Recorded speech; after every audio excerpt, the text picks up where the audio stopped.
السلام علیکم دوستو۔ بادشاہ اور اجنبی شخص کا واقعہ۔ پرانے وقتوں کی بات ہے کہ ایک بادشاہ کے دربار میں ایک اجنبی حاضر ہوا اور بادشاہ سے نوکری کا طلبگار ہوا۔ بادشاہ نے جب اس کی قابلیت دریافت کی تو اس نے بتایا کہ وہ سیاسی یعنی مسئلے کا حل نکالنے والا اور معاملہ فہم آدمی ہے۔ بادشاہ کے پاس پہلے ہی سیاستدانوں کی لمبی قطار تھی، لیکن اتفاق سے اس کے استبل کا ذمہ دار فوت ہو چکا تھا۔ چنانچہ بادشاہ نے اسے اپنے خاص استبل کا ذمہ دار بنا دیا۔ کچھ دن بعد بادشاہ نے اس شخص سے اپنے سب سے عزیز گھوڑے کے بارے میں دریافت کیا تو اس نے کہا کہ یہ گھوڑا نسلی نہیں ہے۔ بادشاہ نے وہ گھوڑا بڑا مہنگا خریدا تھا۔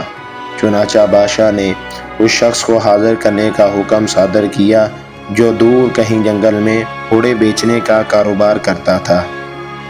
جب وہ شخص حاضر ہوا تو بادشاہ نے اس شخص سے دریافت کیا کہ تم نے تو مجھے یہ گھوڑا اصیل اور نسلی کہہ کر بیچا تھا، لیکن یہ تو نسلی نہیں۔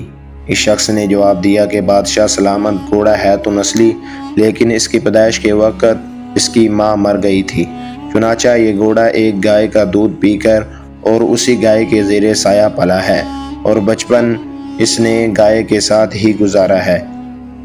بادشاہ نے اس شخص کو رخصت کیا اور اپنے استبل کے ذمہ دار کو بلا کر پوچھا کہ تم کو کیسے پتہ چلا کہ گھوڑا نسلی نہیں ہے؟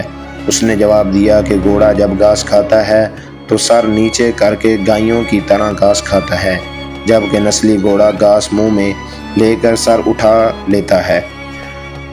بادشاہ اس کی فراست سے خاصاً متاثر ہوا اور حیران ہوا اور اس کے گھر میں اناج، گھی، بھونے دمبے اور پرندوں کا اعلیٰ گوشت بطور انعام بھجوا دیا۔ اس کے ساتھ ساتھ اس کو اپنی بیگم کے محل میں تعینات کر دیا۔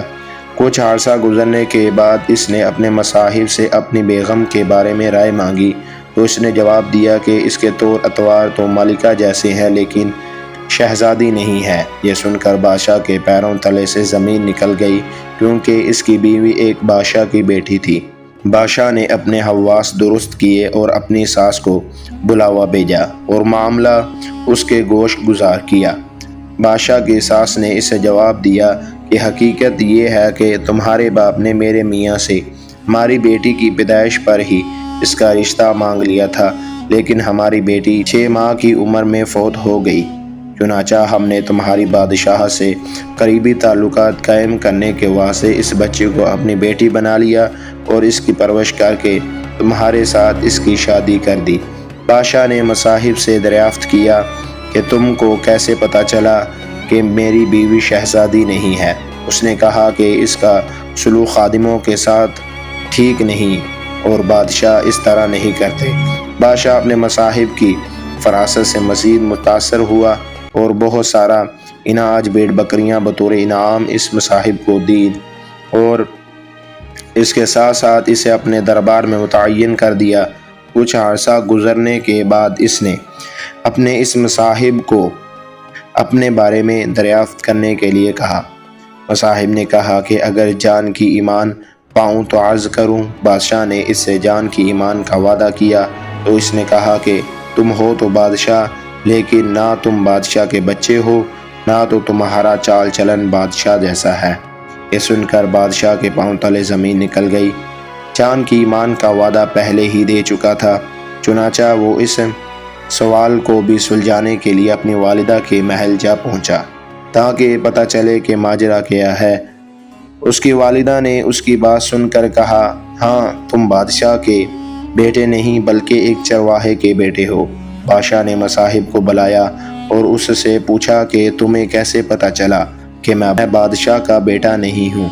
مصاحب نے بادشاہ کو جواب دیا کہ بادشاہ جب کسی کو انعام و کرام دیا کرتے ہیں تو ہیرے، موتی اور جواہرات کی شکل میں دیتے ہیں، لیکن تم جب بھی کسی کو انعام و کرام سے نوازتے ہو تو اناج اور بھیڑ بکریاں اور کھانے پینے کی چیزیں عنایت کرتے ہو۔